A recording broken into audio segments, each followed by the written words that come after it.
طلع البدر علينا من ثنيات الوداع وجب الشكر علينا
سرها مخفي تصريف القدر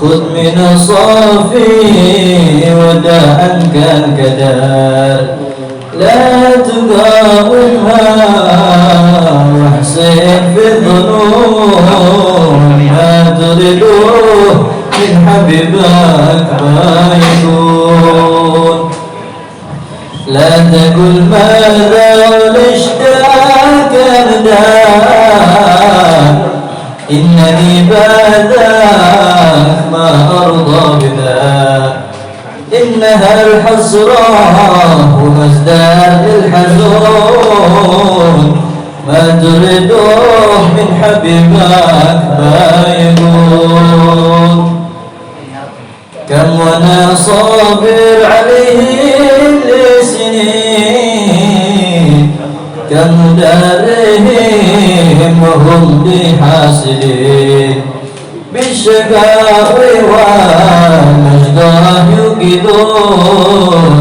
ما تريدوه من حبيبك بايقون لي بقاء مولاك شوف ماشي بعيد يجمع الأحباب في اليوم سعيد نستعيد معهم وهم يسعدون ما تريدوه من حبيبك ما يكون لرجاء في الله جدوان قريب في هدى وفراق والوقت الأجيب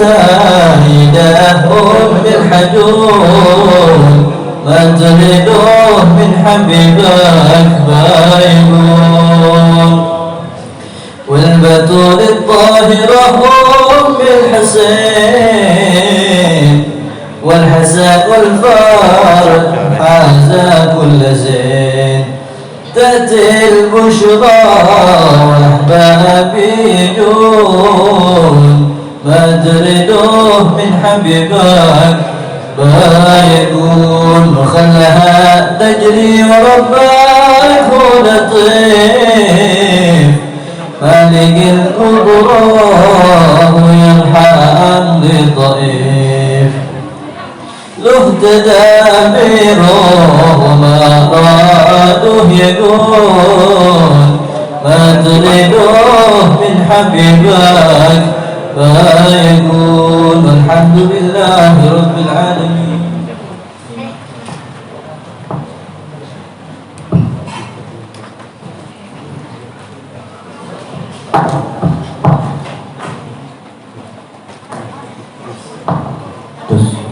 Assalamualaikum warahmatullahi wabarakatuh. Alhamdulillah wassalatu wassalamu ala khairi khalqillah Sayyidina Maulana Muhammad ibn Abdullah wa ala alihi wa sahbihi wa man wala wa la hawla wa la quwwata illa billah amma ba'da.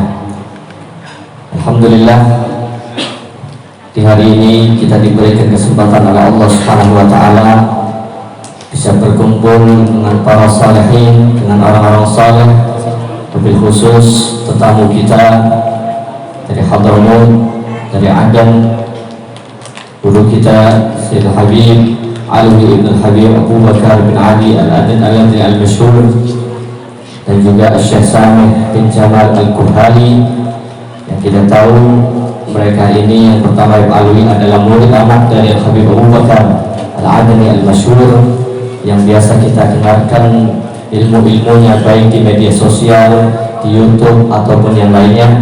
Dan alhamdulillah kita sekarang ini bisa langsung bertatap muka dalam acara seminar ilmiah fikih transformatif di tempat beliau Al-Habib Ridho Abdul Muhammad Al-Habsyi.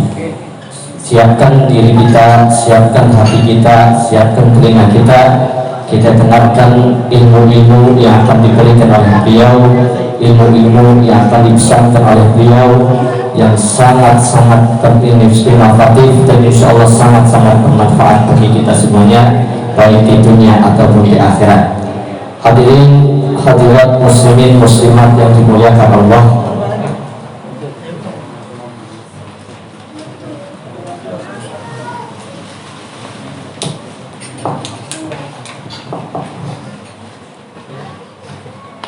langsung saja untuk mempersingkat waktu, kita yang pertama mewakili Habib Ridho Abdul Muhammad Al-Habsyi mengucapkan terima kasih banyak untuk semuanya, lebih khusus untuk para tetamu Habib Ali bin Abu Bakar Al-Mashhur, Syekh Samih bin Jamal Al-Kuhali. Ahlan wa sahlan fal qulub turahibu antum lana ni'mal raja wal matlabu. Dan mudah-mudahan kedatangan beliau memberikan keberkahan khusus kepada warga Pemalang dan sekitarnya, lebih khusus di majelis al-khair wal barakah pimpinan Al-Habib Ridho bin Muhammad Al-Habsyi, amin ya rabbal alamin. Langsung saja kita dengarkan kajian ilmiah yang pertama yang akan disampaikan oleh beliau Syekh Samih bin Jamal Al-Kuhali, yang akan diterjemahkan oleh beliau Al-Habib Fakhrul Wujud bin Mustafa Syekh Abu Bakar bin Samih. Fa'alaihi fadal masyhura. Allahumma shalli ala Muhammad.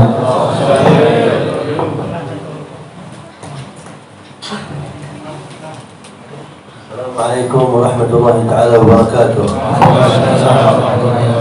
Alhamdulillah alladzi idza arada syai'an hayya lahu al-asbab wa fataha lahu al-abwab. Alhamdulillah, kita bersyukur kepada Allah. Ya Allah, apabila menghendaki sesuatu maka Allah gerakkan semua sebab-sebabnya. Jama'ana Allah wa iyyakum fi hadhihi as-sa'a ala tadhakkur syu'un tasluh biha umur al-mujtama', tasluh biha umur al-buyut, tasluh biha umur al-usr wal 'ailat. kita dikumpulkan oleh Allah Subhanahu wa Ta'ala dalam keadaan saling mengingatkan atas hal yang insya Allah bisa memperbaiki keadaan perkumpulan masyarakat kita, keadaan tetangga kita, keadaan rumah tangga kita.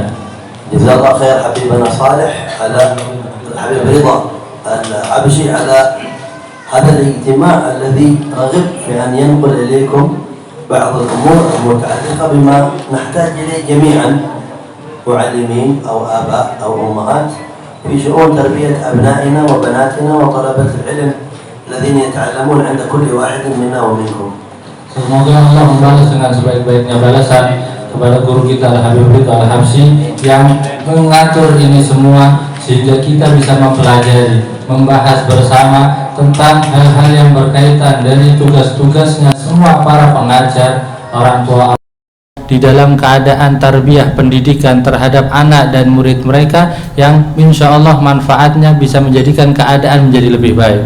خاصة في آخر الزمان الذي نحن نعيش متغيراته ونعيش ما نراه فيه ونشهده من الغرائب والعجائب. Terlebih lagi di zaman akhir yang seperti ini kita lihat dari segala macam gejolak yang terjadi, perubahan yang terjadi.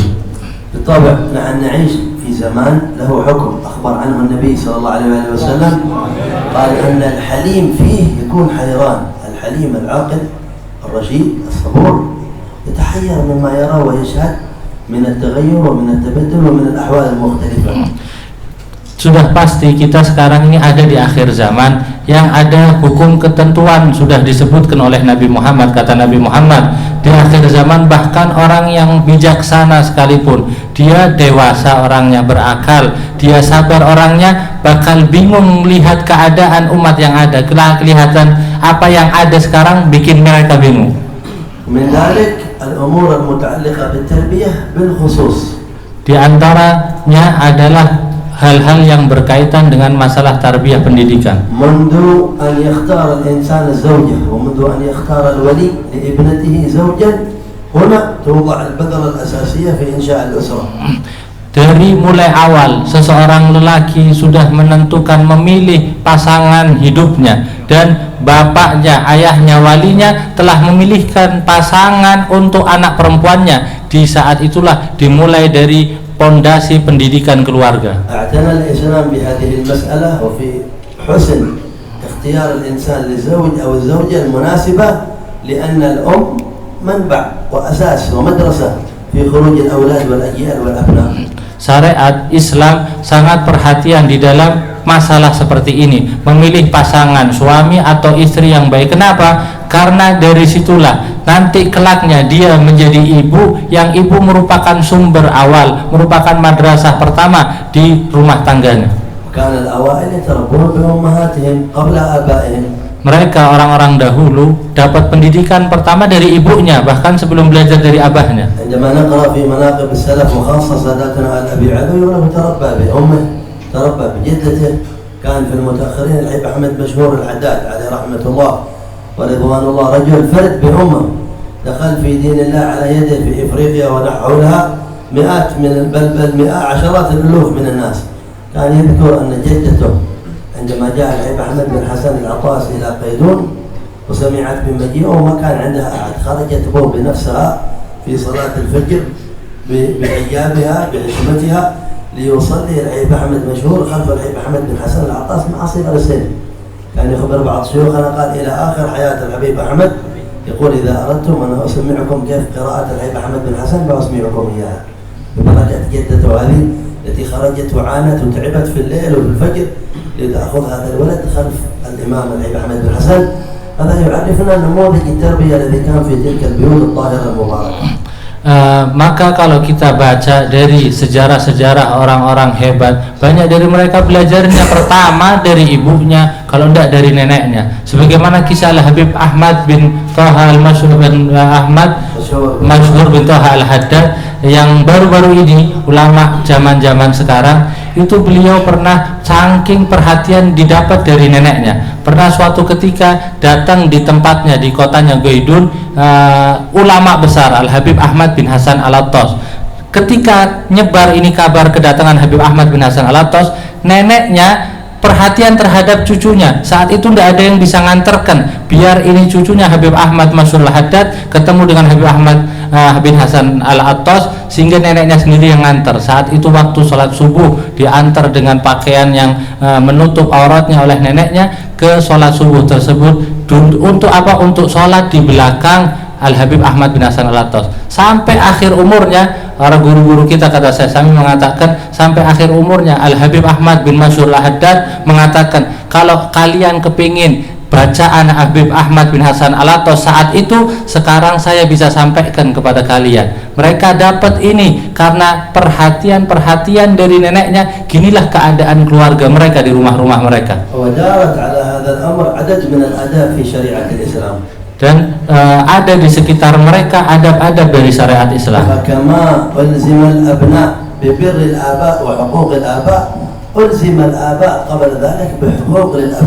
Dan begitu juga sebagaimana diharuskan bagi seorang anak untuk berbakti, berbuat baik kepada orang tuanya, sebelum itu orang tuanya pun punya tugas untuk berbuat yang baik kepada anaknya. Di antaranya sebagaimana tadi disebut, milih pasangan yang baik. كلفهم النبي قال إذا أتاكم من ترضون دينه وخلقه فزوجوه. بعد ذلك قال إلا تفعلوا تكون فتنة في الأرض وفساد عريض. إذا لم يجد الشباب أهل الخلق وأهل الدين في أولياء البنات وأولياء أمورهم الترحيب والمعونة على الزواج، سيحصل الفساد الذي نراه اليوم في المجتمعات. لما يتأخر أمر الزواج لعادات الناس، نجد الشباب والبنات والعياذ بالله يسقطون في أشياء ما تحتاج إلى أن نشوش المجلس بذكرها، لكن يعرفها كل أحد من بلايا الزمان المنتشرة في كل المجتمعات. Pertama, bagi orang tuanya atau wali yang punya anak perempuan, ketika memilihkan pasangan untuk anak perempuannya, dia pilih dengan yang baik sebagaimana diharuskan oleh syariat. Nabi Muhammad bersabda, apabila datang kepada kalian untuk melamar anak kalian orang yang bagus agamanya dan bagus akhlaknya, maka terimalah. Kalau tidak diterima, tidak direspon dengan baik, maka bakal menjadi fitnah nanti, dan juga bakal menjadi kerusakan yang menyebar banyak. Karena kalau bukan orang-orang yang akhlak baik, agamanya baik, diperhatikan, direspon dengan baik untuk anak-anak perempuannya, maka kerusakan bakal terjadi di mana-mana. Orang nikah jadi mundur-mundur tambah lama, keadaan orang menikah karena kebanyakan syarat aturannya akhirnya tambah lama, dan kerusakan-kerusakan yang terjadi ketika perkara nikah diundur-undur sudah sangat jelas kita lihat dalam keadaan zaman kita. Mungkin tidak perlu disebutkan, kita udah tahu semua. Cuma pilihan seperti ini, aturan seperti ini yang dianjurkan oleh syariat perlu kita terapkan di kehidupan kita. Dan juga diantaranya setelahnya yaitu milih nama yang bagus untuk anaknya nanti. Dan diantaranya juga mencurahkan segala kasih sayang, kelembutan, perhatian untuk anak-anaknya. Ini semua sebenarnya kebanyakan berbeda, bertentangan dengan tabiat biasanya orang-orang Arab. Mereka orang-orang yang keras, yang kaku hatinya. Nabi sallallahu alaihi wasallam yusalli bin nas yahmil umama ala dhahrihi wa yadhaha idha sajad wa yahmilha idha qam. Atibun min fi'lihi sallallahu alaihi wasallam. Langsung dirubah, dicontohkan oleh Nabi Muhammad sallallahu alaihi wasallam. Nabi Muhammad keluar keadaan sholat gendong Sayyidina Umamah. Nanti kalau sujud ditaruh, berdiri lagi digendong lagi. Yutil fi sujud marra min al-marrat. Bahkan pernah Nabi Muhammad sholat memanjangkan sujudnya dengan sangat panjang. Kanat adatuhu wa sunnatuhu annahu idza shalla bin nas aw shalla wan nas yaqrun ilayhi shalla salatan khafifah tammat ar-ruku' was-sujud. Idza shalla munfaridan atal alaihi sallallahu alaihi wasallam. Padahal di antara kebiasaan dan sunnah Nabi Muhammad, kalau sholat berjamaah dengan orang-orang atau sholat yang disaksikan orang banyak, itu biasanya Nabi Muhammad sholat ringkes dengan sempurna sujudnya dan rukuknya. Tapi kalau sholat sendiri panjang Nabi Muhammad sholatnya. Itu pernah pada suatu ketika Nabi Muhammad manjangkan sujudnya sehingga para sahabat heran. Akhirnya ditanyakan, ya Rasulullah, apakah tadi turun wahyu kepadamu saat sujud? قال لا ولكن ابني هذا الحسن ارتحلني يعني ركب على ظهري مساني فكرهت ان ارفع راسي حتى يلعب يذهب اذا ذهب اقوم من السجود صلى الله عليه وسلم. Kata Nabi Muhammad, tidak turun wahyu, cuma tadi putraku Sayyidina Hasan naik ke pundakku sehingga saya tidak mau ngangkat kepalaku sampai dia turun sendiri. واعظم من ذلك, Dan yang lebih agung lagi, يأتي واحد من الصحابة في مجلس النبي صلى الله عليه وسلم. datang salah satu sahabat di majlisnya Nabi Muhammad SAW. جاء ولد هذا الرجل طفل صغير. Dan juga datang anak tuh sahabat tersebut yang masih kecil. فقبله وأجلسه على حجره من عادة العرب تفضيل الأولاد على البنات.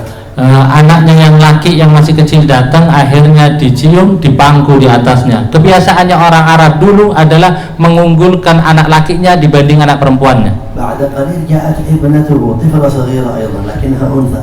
Tidak lama setelah itu datang anaknya juga. Anaknya masih kecil juga tapi anak perempuannya. جاء أجلسها إلى جانبه ما اعتنى بها مثل الولد. Langsung aja sama abahnya itu didudukkan di pinggirnya, tidak mencurahkan perhatian seperti perhatiannya kepada anak lakinya. فعاتبه صلى الله عليه وسلم قال أما إنك لم تعدل بينهما هذا ما هو عدل بين الأولاد والبنات. Akhirnya ditegur sama Nabi Muhammad SAW, kalau seperti ini kamu tidak berbuat adil di antara anak-anakmu. كثير من الشؤون والآداب ذكرها لنا النبي صلى الله عليه وسلم في هذا الباب. Banyak dari keadaan adab-adab yang disebutkan oleh Nabi Muhammad di bab pembahasan seperti ini. منها التدرج في التعليم والتنشئة. Di antaranya juga adalah bertahap di dalam mengasih pendidikan pertumbuhan anak من الصغر. dari kecilnya. العلماء يقولون سن التربية من 2 إلى 7 سنوات. هذا الأصل سن الغرس في المولود وفي الطفل. Ulama mengatakan waktu untuk memberikan pendidikan, menanamkan pendidikan kepada anak-anak itu dari mulai 2 tahun sampai 7 tahun. Ini waktu paling utamanya di dalam menanamkan benih pendidikan kepada anaknya. وخاصة في مظهر القدوة. Dan terlebih lagi dalam menampakkan gambaran tokoh kepada anak. أنتم تلاحظون الآن الآباء منكم والأمهات إذا رأى الطفل الصغير 2 و3 سنوات إذا رأى أمه تصلي يا الله أكبر يركع يسجد يقلد حتى ما يعرف يبدأ ينغرس في قلبه هذا المعنى هذا سن الغرس والبداية في التربية. Kita sekarang mungkin ngelihat kalau ada anak-anak kecil umur 2 tahun, 3 tahun ngelihat ibunya, orang tuanya sholat, ikut-ikut, niru-niru sebisanya, ikut sujud, ikut takbir. Inilah makna yang terkandung dari peneladanan seperti itu. أنا حد من قرابتنا إذا تصلي هذه المرأة أولادها الكبار قد يعملون شيء من التصفق لهم في الصلاة. بنتها الصغيرة أول ما تقول الله أكبر تصفق. هذا من ضمن ترتيبات الصلاة كذلك مما يدل على أهمية القدوة في سن الغرس. هذا ضروري هذا الأمر. Bahkan saya menceritakan di antara kerabatnya ada kalau sholat nanti ada anak-anak yang sudah besar mainan, diingatkan akhirnya sama saudaranya yang lagi sholat, ditepuk sini tangannya untuk ingatkan biar tidak boleh mainan. Ada anaknya perempuan yang masih kecil ngikut-ngikut, ngertinya kalau sholat tepuk, akhirnya kalau sholat ikut-ikut takbir, habis itu tepuk tangan. Ngertinya kalau sholat aturannya gitu, ada tepuk tangannya. Ini gimana? Menunjukkan kalau tauladan dari kecil itu contoh ditiru dengan bagus oleh anak-anak. ولا بد فيه من التدرج هذا التعليم. Dan harus juga perlu bertahap satu demi satu di pembelajaran seperti ini. قال صلى الله عليه وسلم مروا أولادكم بالصلاة ل7 يعني 7 سنين. Nabi Muhammad SAW bersabda, perintahkan anak kalian untuk sholat dari mulai 7 tahun. واضربوهم على تركها ل10. Pukul ketika masih meninggalkannya di usia 10 tahun. قال العلماء مروهم بالصلاة ل7 يعني قبل 7 تعلمهم. يمكن تأمر واحد بشيء ما يعرفه. إذا وصل إلى 7 تأمره بالصلاة بعد ما قد علمته قبل 7. Kata ulama menjelaskan hadis ini, perintah sholat di umur 7 tahun berarti harus diajari dari sebelum 7 tahun. Tidak mungkin kita main suruh aja sebelum dia tidak tahu apa-apa. Jadi sebelum dia disuruh sholat 7 tahun, dari umur sebelumnya sudah mulai diajarkan cara sholat. ممكن سنة أو سنتين تعليم قبل 7. Mungkin setahun atau 2 tahun sebelumnya diajari dulu sebelum 7 tahun. ومن 7 إلى 10 3 سنوات أيضا متابعة وأمر.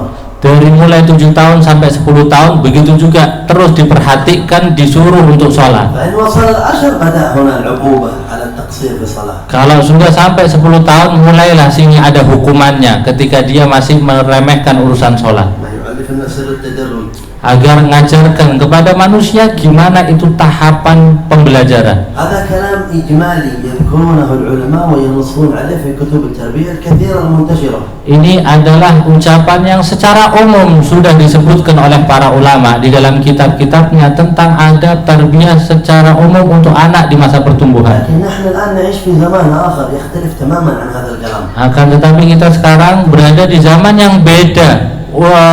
Ungkapannya atau keadaannya sudah berbeda dengan pembahasan yang seperti tadi. كنا البارحة في مجلس مثل هذا في التقال وسمعنا عجائب من الشكوى.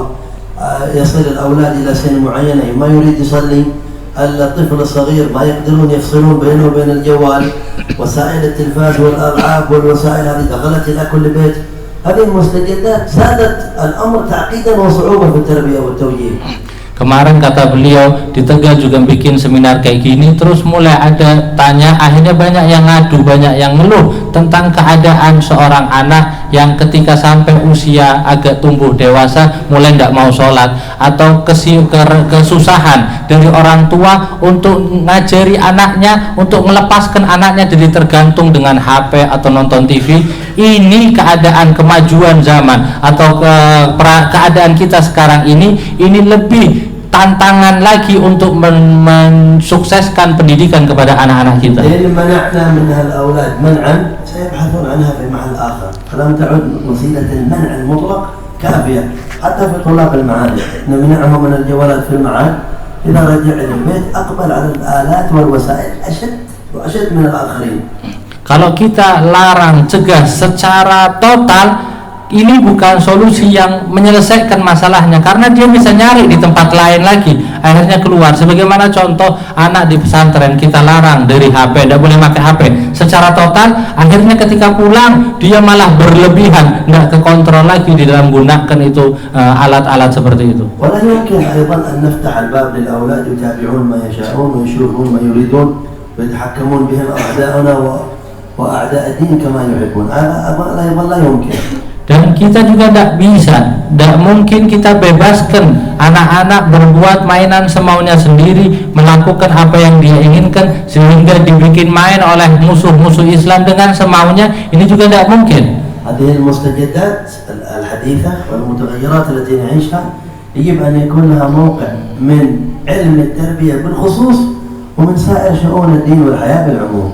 Maka keadaan zaman modern seperti ini, pembaharuan yang ada, perubahan yang ada, ini harus punya tempat khusus di dalam kita menerapkan metode pendidikan cara zaman sekarang, dan secara umumnya di dalam aturan syariat yang kita terapkan di model zaman seperti ini. سيدي ومولاي الحبيب أبو بكر له كتب كثيرة وتأليفات كثيرة في هذا العلم بالخصوص الذي وضعتم عنوان المجلس في الكلام عنه في تماسه وتواصله مع شأن التربية.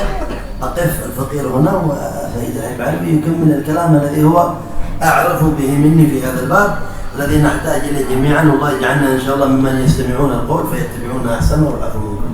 Dan guru beliau Al-Habib Abu Bakar punya banyak kitab yang berkaitan dengan masalah di akhir zaman atau berhubungan dengan zaman yang seperti ini, dan dengan apa yang dijadikan tema pembahasan kita sekarang ini, kumpulnya kita sekarang ini banyak kitab. Dan kata saya Sami, beliau sampai sini dilanjutkan oleh putra Al-Habib Abu Bakar, Al-Habib Alwi, yang lebih banyak lagi pengetahuannya. Bismillahirrahmanirrahim. Nahmadullah subhanahu wa ta'ala ala an hayyana hadha al-ijtima' wa nas'aluhu an yaj'alana fil ijtima' intifa' wa ba'da al-intifa' insyaallah ila a'la al-biqa'. Alhamdulillah, kita bersyukur kepada Allah yang mana Allah mentakdirkan kita sehingga terjadi perkumpulan ini, dan kita berharap kepada Allah dengan perkumpulan kita ini kita bisa mendapatkan manfaat, dan berkat kita mendapatkan manfaat keadaan kita menjadi lebih tinggi lagi, lebih baik lagi. Wassalatu wassalamu ala sayyidina Muhammadin wa ala alihi wa sahbihi wa sallama. Ba'd. Salawat serta salam kepada Nabi Muhammad, keluarganya dan sahabatnya. فإن شؤون التربية للأطفال والكبار حتى تحتاج من كل إنسان مسلم إلى معرفة أمرين مهمين. أولهما معرفة أهمية هذه التربية، لماذا نحتاج أن نربي أطفالنا ولماذا نحتاج أن نربي عيالنا، والأمر الآخر كيف نستطيع أن نربيهم وكيف نستطيع أن نفهمهم وكيف نستطيع أن نواكب المتغيرات. ما ذكر لكم الشيخ سامح، العالم كل يوم يتطور وكل يوم يتغير، ولن تستطيع أيها الإنسان مسلما كنت أو كافرا من أن توقف هذا التطور. الله تبارك وتعالى كتب على الأرض أنها تتطور، لكن أنت أيها المسلم كيف تواكب ذلك؟ Dan beliau masalah di urusan tarbiyah seperti ini bakal memulai dengan dua hal yang penting. Yang pertama adalah kenapa kita perlu menyampaikan pendidikan, kenapa kita perlu perhatian pendidikan kepada anak kita, kepada orang kita, kepada keluarga kita. Dan yang kedua, bagaimana kita bisa menyampaikan itu pendidikan yang baik kepada mereka. Karena sebagaimana tadi saya sambil mengatakan, zaman kita ini sudah berubah dengan segala perkembangannya, dengan segala perubahannya. Kita tidak ada yang bisa memberhentikan perkembangan dunia. Sebagaimana Allah telah tentukan dalam kitabnya, dunia bakal terus berkembang. Makanya gimana cara kita untuk mengikuti dengan cara-cara yang benar? أولا يجب على الوالدين آباء وأمهات يجب عليهم أن يعرفوا أهمية التربية، لأن التربية قوام الحياة. إذا لم تربي ابنك فاعلم أنه عاجلا أم آجلا هذا البيت الذي أنت تعمره وتشغل نفسك بكل شيء في الحياة سوى التربية سوف يأتي يوم ينهدم هذا البيت على رأسك.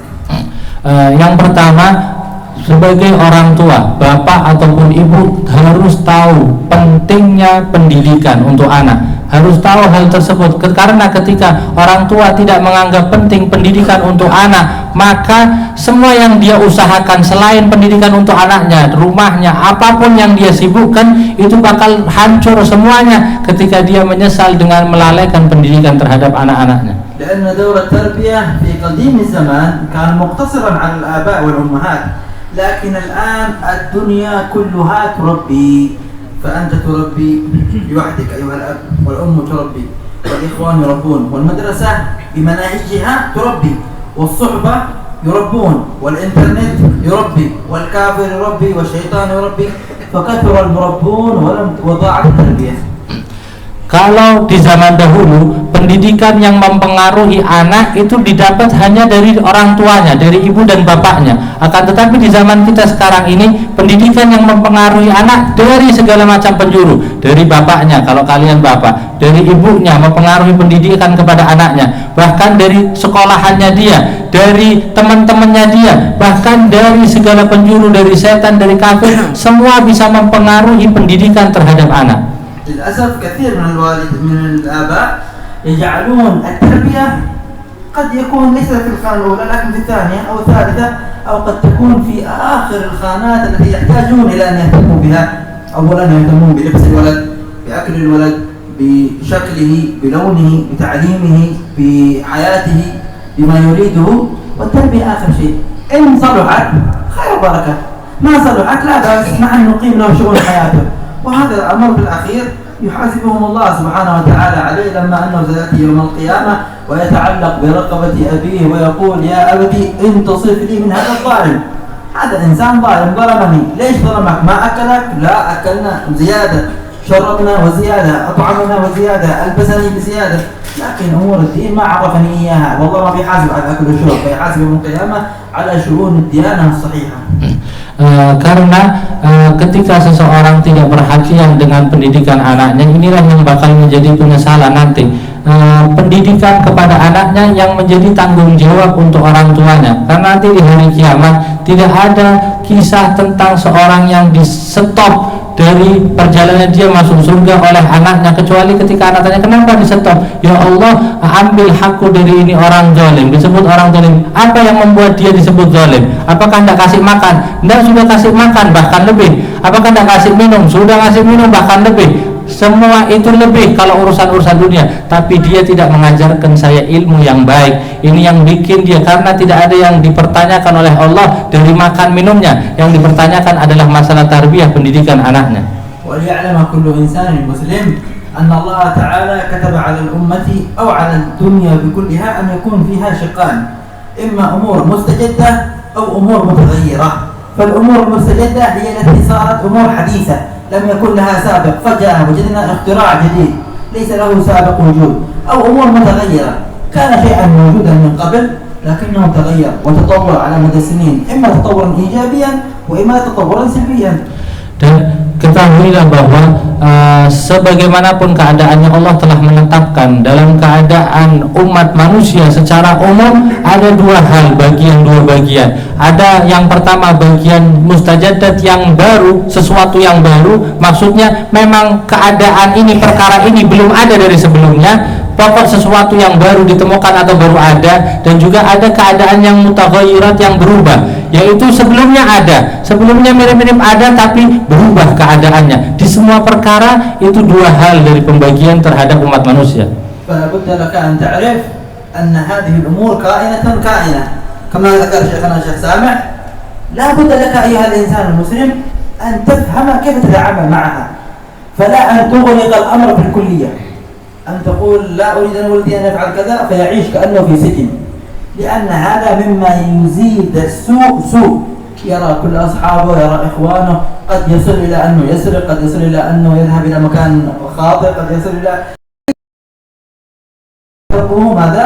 الانغلاق الزائد الذي قد نجده عند بعض الآباء، وتكون نتيجته التفجر، وقد تكون نتيجته التفسق والعياذ بالله. وأيضا لا يكون الانفتاح الكامل الذي يجعل كما يقولون في المثال العربي يعطي السيف لقاطع الطريق. تأتي إلى قاطع الطريق تقول له هذا سيف خذه استعمله، لماذا سيستعمله؟ سيستعمله في السوء، نسأل الله العافية والسلامة. لهذا لا بد أن يكون للأمر ترشيد، ولا بد أن يكون في الأمر توسط. Dan kita, keadaan zaman, keadaan alam ini, kehidupan manusia bakal seperti itu, ima ada yang baru atau bakal ada yang berubah, sudah tidak bisa ditolak. Sebagaimana tadi saya sambil menyontohkan, ketika keadaan memang harus seperti itu, bakal seperti itu, tinggal kita gimana bisa mensikapinya, bermuamalah dengan itu semua dengan baik, bermuamalah dengan itu semua dengan baik. Karena tidak bisa dengan keadaan yang berbeda kita larang secara total, itu tidak bisa. Karena bisa jadi karena ketika kita stop dengan total sesuatu yang memang belum ada, kita tidak mau secara total, kita tidak mau, bisa jadi ini membahayakan, bahkan bisa menambahkan di atas kejelekan lagi, bisa menyebabkan orang semakin tidak mau, malah semakin meninggalkannya. Dan juga tidak bisa dibuka secara bebas, yang bisa menjadi disalah digunakan. Sebagaimana perumpamaan Arab, jangan sampai kalian ngasih senjata untuk tukang jambret, malah bisa membahayakan, jelas digunakan untuk hal-hal yang salah. Makanya tidak bisa dikasih bebas begitu saja, dan juga tidak bisa di-stop tanpa kita tahu cara yang benar adalah kita bisa tahu cara memanfaatkannya dan menggunakannya dengan yang baik. والنبي صلى الله عليه وسلم تكلم عن ما سيكون من هذه المستجدات والمتغيرات، فقال في أحد الحديث أن الرجل يأتي إلى بيته فيخبره شراك نعله أو صوته يعلقه في البيت فيخبره بما فعل أهله. يعني يأتي الرجل ويخبر الصوت اللي هو المضرب هذا مثل الذي يجلدون به، وشراك نعله الذي هي الحذاء. وهذا في قديم الزمان عند الصحابة أمر غريب، قد يقولون الجن يتلبس بهذه الأشياء أو يكون فيها شيء من السحر، لكن الآن في الزمن الذي نحن نعيش فيه أمر بسيط، يضع كاميرا على شكل عصا، يضع كاميرا على شكل حذاء، يضع كاميرا على أي شكل من الأشكال التي تراقب هذا البيت، تراقب ما يفعل الأولاد، تراقب ما يفعل الكبار والصغار. فأشار النبي صلى الله عليه وسلم إلى أنه سيكون هذا التطور والتغير موجود، فكيف نتعامل معه؟ Sebagaimana contoh dalam hadis Nabi Muhammad menggambarkan, itu nanti bakal ada waktunya datang seseorang ke rumahnya, sendalnya bisa mengkabarkan kepada dia tentang apa yang terjadi di rumahnya. Bahkan cambuknya pun di rumahnya yang digantung itu bisa mengabarkan apa yang terjadi di rumah tersebut. Tali sepatunya juga bisa ngabarkan. Mungkin zaman dulu sahabat dengar hadis seperti ini bingung, apakah ada jinnya, maksudnya ada jin yang masuk dalam sendal sehingga bisa ngasih kabar apa yang terjadi di rumah. Itu aneh bagi mereka. Tapi di zaman ini mungkin ini tergambar jadi sangat mudah ketika orang di rumahnya masang kamera dengan bentuk kameranya sendal, dengan bentuk kameranya tali yang digantung, tongkat yang digantung, tidak kelihatan. Dengan kamera tersebut bisa disaksikan semua yang terjadi di rumah, apa yang terjadi suami istrinya, keluarganya, semua bisa diketahui. Ini contoh dari Nabi Muhammad, hadis Nabi Muhammad yang menggambarkan kalau perkembangan zaman itu ada, bakal ada, tinggal gimana kita bermuamalah dengan perkembangan zaman tersebut. لا بد أولا وهو أساس الأمر في التربية الصحيحة للأولاد والبنات من إيجاد القدوة الحسنة كما ذكر الشيخ سامح. لا بد أن يجد الطفل الصغير الإنسان الذي يقتدي به في كل أمر خير، لأنه تعرفون وسائل الشيطان كثيرة، جوال وآيباد وكمبيوتر وسوني وكل أشياء الألعاب المختلفة والمشغلة.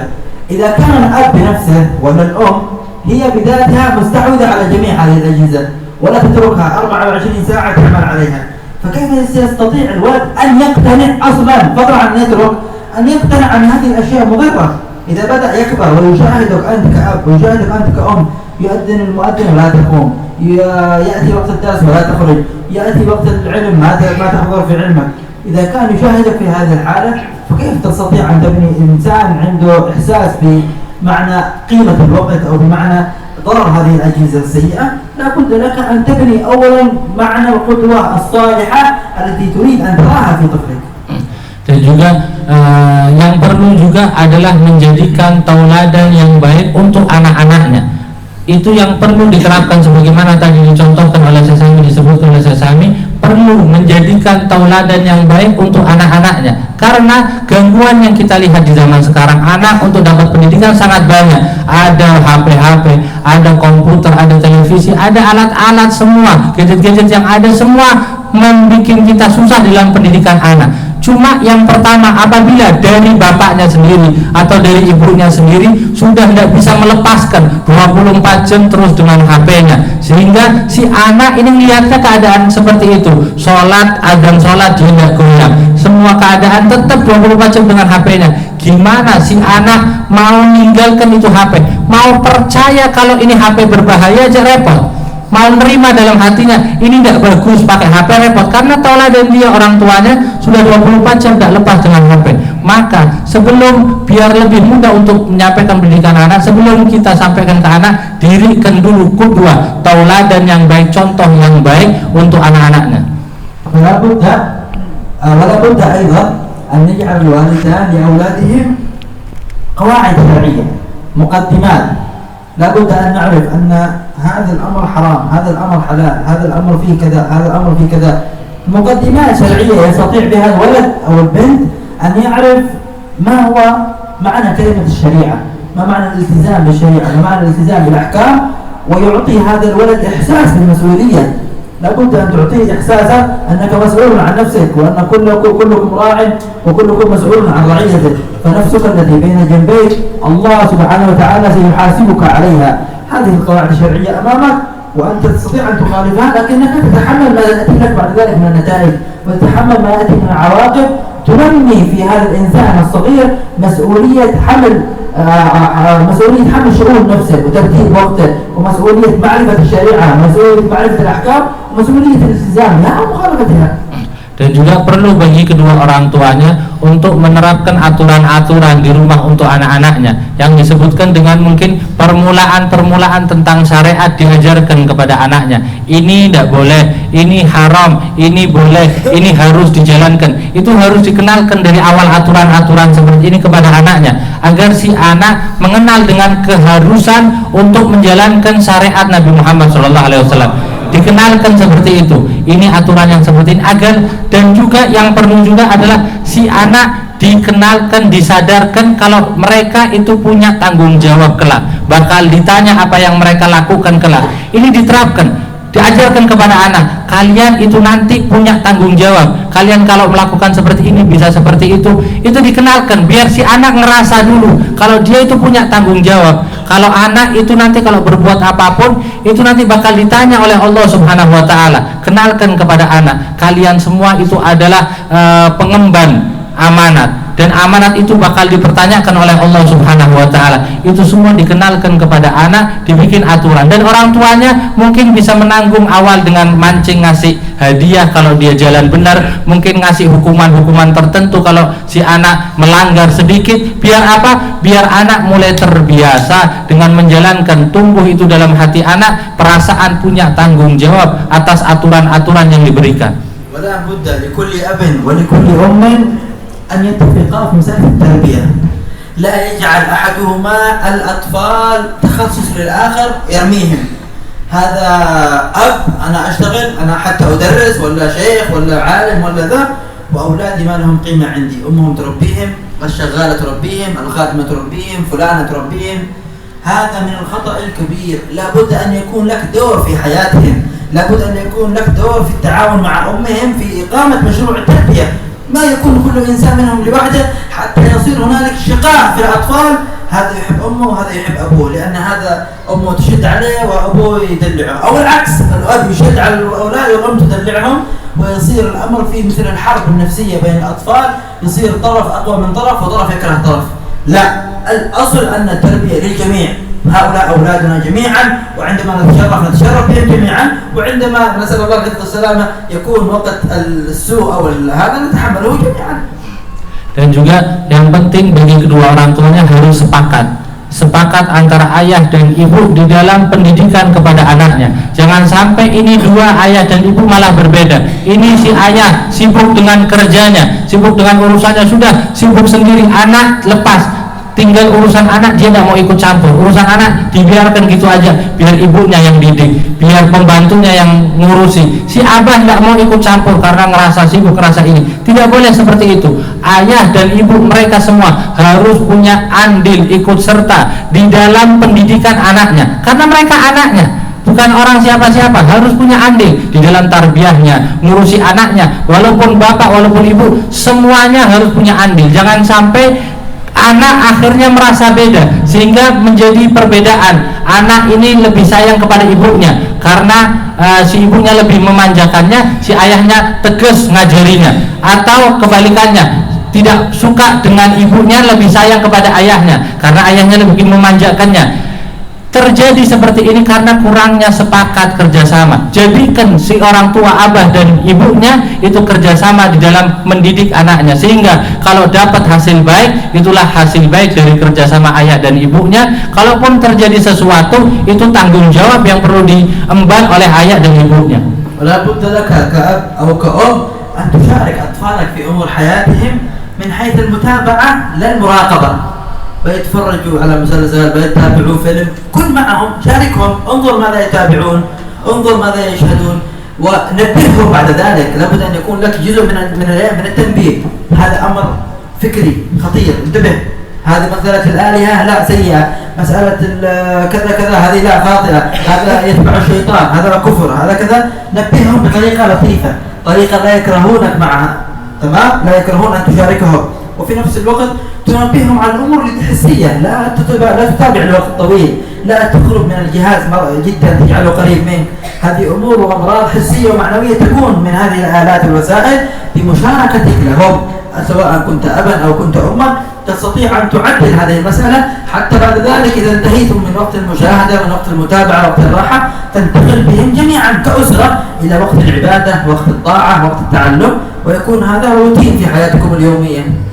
Dan juga bagi orang tua hendaknya ikut di dalam kehidupan anaknya, ikut bareng, nyampur dengan kehidupan anaknya. Anaknya mau main, anaknya mau nonton sesuatu, ikut bareng, ngikut bareng bersama, bukan dengan sifat ngontrol, ngawasi mereka. Bisa tidak senang anak, ikut bareng, nyampur aja bareng anak-anaknya. Mau nonton ini, ya boleh ngikut nonton, orang tuanya ngobrol bareng dengan anak-anaknya. Nanti dari situ bisa diberi peringatan oleh orang tuanya. Orang tuanya harus tetap memperhatikan. Ini kalau ada tontonan yang tidak bagus, masalah mengganggu nanti penyimpangan pola pikirnya, masalah ketuhanan akidahnya, bisa diingatkan sama orang tuanya langsung. Diingatkan ini tidak boleh, ini jangan ditonton. Dengan diingatkan cara yang sekiranya anak masih senang sama orang tuanya kalau nyampur bareng. Jangan sampai diingatkan dengan cara yang anak-anak akhirnya tidak senang, terus tidak mau main, akhirnya tidak mau bersama sama orang tuanya.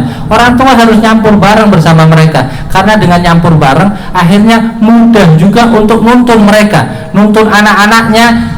Dan tidak bisa ketika nyampur bareng terus bebas anaknya semaunya sendiri mau berbuat apa-apa. Juga perlu ada remnya, ada tarik ulurnya kepada anak-anaknya, sehingga nanti bisa bersama. Ketika sudah nyampur dekat dengan anaknya, waktu bermain bareng, nanti ketika pindah saatnya waktu ibadah, saatnya waktu yang tertentu, dia bisa pindah bareng satu keluarga. Ayo sekarang tadi main, sekarang ayo waktunya ibadah bareng juga bisa sekeluarga. Ini kebersamaan yang seperti ini perlu dari orang tua, nyampur bareng, mutabah bareng bersama anak-anaknya. كان من عادة سيد الوالد عليه رحمة الله في التربية، إذا طبعا كان في البداية لا يتركنا أن نتابع القنوات هذه، ما عندنا الجهاز الذي يتفرج فيه القنوات، الريسيفر هذا ما هو موجود. عندنا شريط الفيديو الذي يشغل الأشرطة الخاصة، وكان يشتري لنا الأشرطة لما يسافر من اليمن، يسافر إلى جدة، يأتي بالأشرطة معاه من جدة، وقبل أن يأتينا بالأشرطة كان يتابعها هو في جدة لوحده. وإذا كان في مشهد ليس موافق للشريعة، سواء في كلام سيء، سواء في منظر سيء، سواء في شيء سيء، يقوم هو عليه رحمة الله بقصه، كان يقصه وبعد ذلك يأتينا بالشريط جاهز نتابعه ونرى ما هو يريد أن نجعلنا نراه. هذا الكلام في كم؟ نحن ما ولدنا إلا وسيد الوالد قطب كبير، والأربطة كلها مفتوحة وطلاب العلم من كل مكان، لكن مع وجود الدعوة، وجود الأربطة، وجود التربية، وجود طلاب العلم في كل مكان، ما أشغله ذلك عن أن يجلس فترة من وقته لكي يعرف هذول الأولاد الذي أنا سآتيهم بالوسيلة بيدي كيف يستطيع أن أتحكم فيهم، كيف أستطيع أن أجعلهم يشاهدون ما أحب، لا يشاهدون ما يحبون من غير داعي، وهذا جزء من المتابعة. Itu beliau sampaikan sebagai contoh pendidikan dari ayah beliau yang beliau dapatkan. Itu di zaman dulu mungkin masih belum kayak zaman sekarang bisa nyetel apa aja langsung disetel semaunya, nonton apa aja bisa langsung setel. Zaman beliau masih diberikannya dengan model dikasih pemutar video, ada putaran video, ada kaset videonya, nanti bisa nonton ini nonton itulah. Tontonannya terbatas dengan kaset-kaset yang ada. Itu dapat kasetnya itu langsung dari Habib Abu Bakarnya, dari ayahnya langsung. Kontrol apa yang mau ditonton itu abahnya sendiri. Ketika dari Aden tempatnya beliau, nanti ketika ke Jeddah ayahnya beli kaset-kaset buat tontonan, nanti buat dibawa pulang, buat ditonton sama anak-anaknya. Itu kata beliau, sebelum dibawa pulang mau ditonton sama anak-anaknya, itu Habib Abu Bakar sendiri nonton dulu semuanya. Dengan tujuan apa? Barangkali di dalamnya ada yang tidak baik, barangkali di dalamnya ada yang membahayakan tontonannya, ucapan-ucapan yang membahayakan untuk nanti tarbiyah anaknya, itu beliau Habib Abu Bakar sendiri yang motong-motong videonya. Sehingga nanti datang tuh kaset tontonan videonya dikasihkan ke anak-anaknya, sudah semuanya yang layak ditonton oleh anak-anaknya. Padahal kata beliau, saya lahir ini di usia Habib Abu Bakar sudah dengan kesibukan dakwahnya, pondok pesantrennya udah di mana-mana, muridnya udah dari penjuru mana-mana, kesibukan dakwahnya udah tidak berhenti, tapi tetap menyempatkan waktu untuk nonton apa yang layak nanti ditonton untuk anaknya, karena ini adalah perantara yang disampaikan seorang ayah untuk anak yang sangat perhatian. Ginilah tugasnya orang tua, walaupun dengan kesibukannya tetap harus meluangkan waktu untuk memikirkan tarbiyah anaknya. فهو بهذه الطريقة جمع بين الأمرين، فلم يغلق علينا إغلاقا تاما، أريدكم تكونوا بطريقة لا تكونوا مثل أحد ولا تكونوا مثل الناس، لا، كان يعرف أن لنا أقارب، لنا أولاد عم، لنا أولاد خال، وسيحصل في قلبنا شيء من الانقباض، وربما يخلف هذا الانقباض كره لوالدنا لأنه أغلق علينا هذا الإغلاق مع وجود الوسائل المتاحة للغير. وفي ذات الوقت نفسه لم يجعل الأمر مفتوح على المصراعيه، تشاهد ما شئت وتكلف من شئت، بل الدقيق في المسألة أن عندك طلاب كثير، بالإمكان أنك تقول لأي أحد يا فلان خذ هذا الشريط وتابعه أنت وأصلحه وأعطيه الأولاد. لا، هو بنفسه. وهذا جزء من الدقة في التربية، أن الله ما بيحاسب فلان ولا بيحاسب علان، سيحاسبني أنا باعتباري ربا للأسرة، فطالما أنه سيحاسبني سأقوم بالمسألة حق القيام. وكان كذلك، هذا في وقت الراحة، هذا جزء الراحة واللعب، لا أتكلم عن جزء التعليم ولا عن جزء التربية ولا عن الجزء الخاص بترتيب النظام الأوقات. كان رحمه الله يجعل لنا مدرس يبقى عندنا في البيت طول اليوم مثل المعهد لكنه في البيت، تقوم بعد العصر، بعد المغرب، بعد العشاء، يكون لك ترتيب منتظم. بعد الفجر ايش يكون، بعد العشاء ايش يكون، بعد المغرب ايش يكون. هذا كلام رئيسي من غير شك، لكن هذا كلام في وقت الراحة. غالبا يقول لك خلاص اتركهم يلعبون الآن بعدين بيرجعون للدروس. لا، حتى وقت الراحة الذي تستريح فيه لابد أن تعرف ماذا يفعل ولدك، من باب المحبة، لا من باب العقاب، لا من باب التعذيب له، لا من باب التشديد عليه، لا والله من باب المحبة والرحمة التي لا تريد أن توقع بها في السوء. Dan dari hal ini kisahnya Abu Bakar ada dua hal.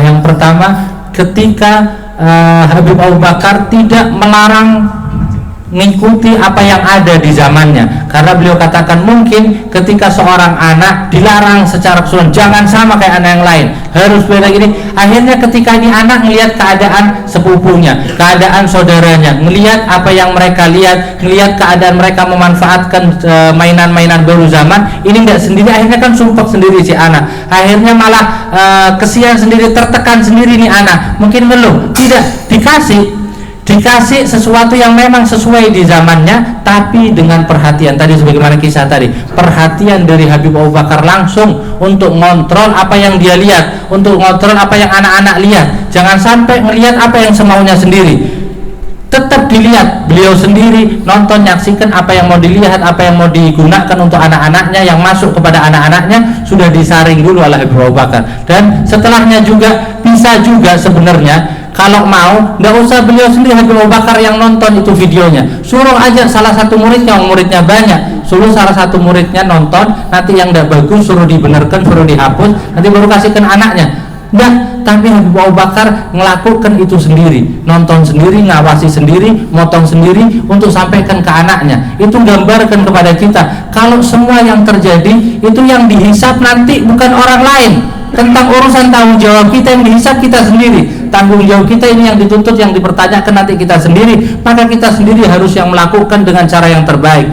Ini malah masalah waktu nyantainya anak-anaknya diperhatikan seperti ini. Adapun kalau intinya yang perhatian di masalah taklim, pendidikan, ngajinya anak-anaknya sudah tidak perlu ditanyakan lagi, kata beliau, sampai banyak didatangkan ustadz di rumah udah kayak pondok, asar jam-jamnya teratur, habis asar harus ini, habis maghrib harus ini, habis isya harus ini, semuanya teratur. Kalau masalah pendidikan tidak perlu ditanyakan lagi. Tapi ini masalah waktu istirahatnya, waktu mainnya anaknya, perhatiannya harus orang tua Habib Abu Bakar harus turun serta sendiri dia di dalam gimana apa yang masuk ke dalam anak-anaknya. فالحاصل أن أمور التغيرات والمستجدات لن يوقفها أي إنسان، لكن لابد لك أن يكون عندك ترشيد ووعي وتوسط في مسألة استعمالها من غير إغلاق ومنع كامل ومن غير فتح وسماح كامل. فإذا اتفقت في هذه المسألة تستطيع أن تحكم على أولادك، تستطيع أن تضبط بيتك، تستطيع أن ترتب أمرك مع وجود القدوة الصالحة، ومع وجود ترتيب الأوقات، ومع وجود المشاركة لهؤلاء الأولاد، وأهمها مع وجود الائتلاف والرحمة بين الزوجين أنفسهم كما ذكرنا لكم. فلا يترك أحدهم الأطفال للآخر ولا يقوم بلوم الآخر، كل واحد يلوم الثاني، بل يتشاركون في مسألة التربية. إذا استطاعوا أن يفعلوا ذلك فهذه هي الوسائل المعينة. لكن قبل الوسائل لابد أن يفهم كما ذكرنا الوالدان أهمية الخطر الذي يواجهها أبنائهم، لابد أن يفهموا أهمية ما يحتاجون إليه، ثم يستطيعون أن يطبقوا هذه المسألة على حسن نية. Dan intinya kita dengan perkembangan zaman, hal baru yang ada atau hal berubah-berubah yang ada, itu semua manusia tidak ada yang bisa nyetop perkembangan zaman. Cuma gimana kita bisa, tidak bisa juga dengan ngelarang secara total, juga tidak bisa ngasih kebebasan secara total juga. Harus ada aturannya. Ketika kita sepakat seperti ini, kalau memang kita harus masuk dengan apapun yang kita masuki dengan aturan yang baik, batasan-batasan yang pas, nanti semua bisa mendidik, memanfaatkan pendidikan, memberikan pendidikan kepada anaknya dengan baik. tidak bikin anak-anak sumpah jenuh dan juga tidak bikin anak-anak bebas. Diatur pendidikan anaknya dengan baik dan juga dengan penuh kasih sayang kepada mereka, penuh perhatian kepada mereka, dan terlebih lagi antara suami dan istrinya, antara ibu dan bapaknya saling kasih sayang satu sama lain sehingga tidak nyalahkan satu sama lain tentang kasus atau apa yang terjadi terhadap anaknya, sehingga semakin kompak. Dan sebelum itu semua perlu juga tentang terhadap orang tuanya, pentingnya pertarbiyah pendidikan untuk anak-anak. Itu yang paling awal perlu diketahui, tugasnya orang tua untuk pendidikan anak, sebagaimana jauh orang tua harus mendidik anaknya, itu yang perlu diketahui dari awalnya. فهذا اللي تكلمنا عنه الآن ليس مختصرا، بل هو مختصر المختصر.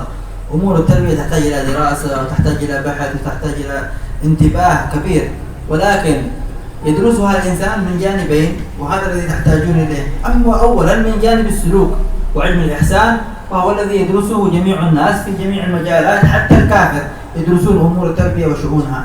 ثم يدرسونها من العلم الذي يختص بآخر الزمان وما يحدث فيه من المتغيرات وما يحدث فيه من التطورات، وهو علم فقه التحولات أو العلم بعلامات الساعة. وهذا هو العلم الذي غالبا ما نتكلم من هذا المنطلق أو من هذا الباب، لأنه هو الباب الذي يعنينا وهو الذي لا يكثر الكلام فيه، وهو أمر مهم جدا. أغلب المشاكل لما تكون الآن نشاهدها هي أمور آخر الزمان، فإذا أردت أن تعالجها بنفس التربية الموجودة من أيام النبي صلى الله عليه وسلم لن تستطيع. ليس لأنها ليس لها مكان، لكن لأن الصورة نفسها تغيرت. هي ذات التربية لكن وسائلها تغيرت، طرقها تغيرت، أو أساليب الكلام أصلا فيها تغيرت. فلهذا لا بد لكل إنسان أن يفهم ويفقه أهمية هذين العلمين، علم الإحسان من جهة لتحسين السلوك، وعلم فقه التحولات للوقاية والدفاع من الهجمات التي تأتي من كل مكان. نسأل الله سبحانه وتعالى أن يبارك لنا ولكم فيما استمعنا إليه، وإن شاء الله نجعل الأسئلة باختصار استغلالا للوقت والعفو منكم. Ini beliau sampaikan apa yang tadi dari awal disampaikan. Ini bukan hanya sekedar ringkasan, tapi ringkasannya ringkasan. Karena kalau membahas masalah tarbiyah terhadap anak, tarbiyah terhadap pendidikan terhadap anak dan murid, ini sangat banyak, perlu pembelajaran yang lebih luas lagi. Bahkan ini terbagi menjadi dua ilmu mungkin yang perlu dipelajari. Pertama, ilmu yang berkaitan dengan ihsan, dengan suluk ibadahnya saya, dengan hatinya seseorang, dengan jiwanya seseorang. Ini dipelajari di mana tempat, gimana metode pendidikan tarbiyah untuk anak, secara mentalnya anak itu dipelajari mana. Bahkan orang-orang kafir juga mempelajari metode pendidikan mengenai mentalnya anak, semua dipelajari. Dan juga yang kedua, ada yang namanya dengan memahami ilmu mutaghayyirat, ilmu tentang keadaan yang berubah-berubah, yang disebutkan dengan nama ilmu fikih tahawulat. Ini ilmu butuh untuk pembelajarannya yang sangat banyak, karena memang berkaitan dengan keadaan zaman yang selalu berubah, fitnah-fitnah yang ada, maka perlu belajar banyak agar bisa tahu cara yang benar. Ini ilmu sebagai penjaga. Kita pelajari dua ilmu ini, ilmu ihsan sebagai untuk meningkatkan keadaan jiwanya, mentalnya anak, dan juga ilmu fikih tahawulat untuk menjaga, untuk membentengi anak, untuk menepis dari anak kerusakan-kerusakan yang bakal menyerbu mereka. Juga setelahnya beliau kasih kesempatan beberapa pertanyaan kalau memang ada yang mau tanya secara ringkas. Pertanyaan bisa dari perempuan dengan cara menulis kertas. Yang pertama dari laki-laki, barangkali ada yang tanya bisa mengangkat tangannya. Betul.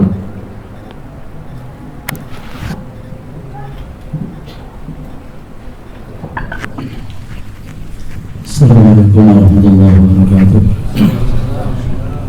Alhamdulillah wa syukurillah, marhaban ahlan wa sahlan wa Syekh Salih wa Syekh Alwi bin Abu Bakar al-Masyhur. Alhamdulillah, ini merupakan sebuah majelis yang penuh berkah dari Allah Subhanahu wa taala, dan kedatangan beliau berdua dan juga para habaib yang lain. Tentu ini banyak ilmu yang kami dapat dari beliau berdua terkait dengan pendidikan anak. Dan memang kita akui bersama bahwa perkembangan transportasi ilmu yang sekarang ada luar biasa sekali, karena di sisi lain dalam sebuah pendidikan mereka mendapatkan ilmu dari tempat-tempat taklim, tempat-tempat pendidikan, tapi di sisi lain juga mendapatkan ilmu yang sungguh kadang-kadang di luar dugaan orang tua. Dari tadi yang sudah disebutkan, yang disampaikan baik dari Syekh Samih maupun Syekh Alwi, dari internet yang cukup meresahkan orang tua, tentu sangat sulit ketika tadi yang disampaikan oleh Habib Alwi dan juga Habib Samih ini terkait dengan qudwah dari orang tua, uswah dari orang tua, itu sangat luar biasa sekali. Tapi di sisi lain, ketika sudah ada pendidikan dari orang tua, ketika keluar bergaul dengan sesama di lingkungan masyarakatnya, justru ternyata ilmu yang didapat dari orang tua ini ternyata kalah, yaitu pergaulan di luar sana. Apalagi ketika terkait dengan masalah gadget yang selalu ada di tangan anak kita. Memang sungguh kami juga pernah mempraktekkan ada larangan yang tidak penuh, hanya sebagian saja, tapi ternyata kita pun juga sulit untuk bisa mengontrol penggunaan gadget ini, sehingga mohon untuk mungkin ada kisi-kisi lain atau paling tidak doa, ya, doa untuk anak-anak kita. Paling tidak mungkin kalau kesimpulan kami satu, dari apa yang disampaikan oleh beliau, tentunya kita semuanya untuk berharap anak-anak kita bisa dimasukkan di sebuah pendidikan, apakah itu madrasah, taman pendidikan Al-Quran atau pondok pesantren dan yang lain sebagainya. Tapi tentu ini mungkin yang lebih menguatkan kita sebagai orang tua ini adalah kisi-kisi doa apa, doa khusus untuk orang tua pada anak-anaknya. Walaupun kita sudah memberikan sebuah pendidikan, ternyata pengaruh gadget dan juga pengaruh pergaulan sama lingkungannya ini sangat tinggi sekali, sehingga kita kadang-kadang kewalahan. Kalau kalau memang anak kita yang dititipkan di pondok pesantren, insya Allah akan lebih aman. Cuman yang tetangga-tetangga kita, masyarakat lingkungan kita, ketika kita dapat titipan dari tetangga kita untuk mentarbiyah anaknya, kita sudah ditarbiyah luar biasa, ternyata dari orang tuanya tidak ada qudwah, tidak ada uswah sama sekali. Sehingga bagaimana ini cara memberikan pendidikan terhadap anak, ya. Di sisi lain juga orang tua supaya dapat ilmunya. Nah, ini yang perlu kami sampaikan yang terjadi di masyarakat kita. Tentu ini menjadi sebuah pengalaman, mungkin realita yang ada di masyarakat kita. Ini Masya Allah luar biasa. Jazakumullah khairal katsir, jazakumullah ahsanal jazaa atas ilmu yang telah diberikan. Dan itu tadi mungkin yang kami minta adalah satu kisi-kisi terkait dengan doa khusus apa yang harus dilakukan oleh orang tua, karena kita sudah berusaha memberikan pendidikan terhadap anak, tapi ternyata pergaulan di luar sana ternyata lebih membahayakan.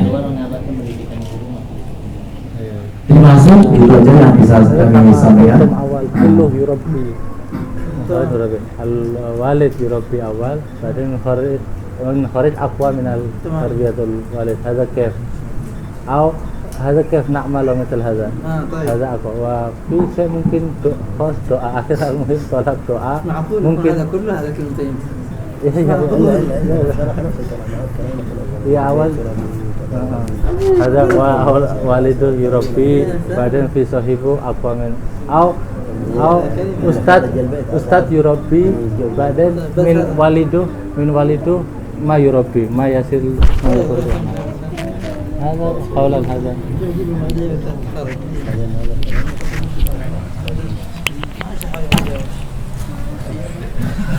أكيد.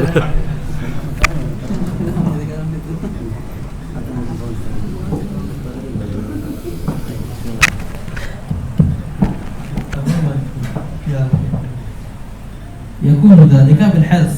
أولا مسألة أن البيت يربي وغيره يربي بعد ذلك، أولا لابد أن نعرف أننا نخرج للمجتمع الإنسان المثالي. باختصار الإنسان المثالي الذي يستطيع أن يواجه هذا المجتمع، نحرص عليه ونربيه قدر الإمكان بالمستطاع. حاول أن تغلق عليه من نواحي معينة بحيث لا يختلط بغيره ولا يفسد مسألة التربية عنده من غير ماذا؟ من غير أن يكون بينك وبينه علاقة معه علاقة سيئة. Pertama, ketika hubungan tadi masalah ini didik terus pengaruh dari luar lebih kuat, ini dari ustadznya udah didik malah dari dalamnya dari orang tuanya sendiri yang malah lebih kuat pengaruhnya dan tidak bagus.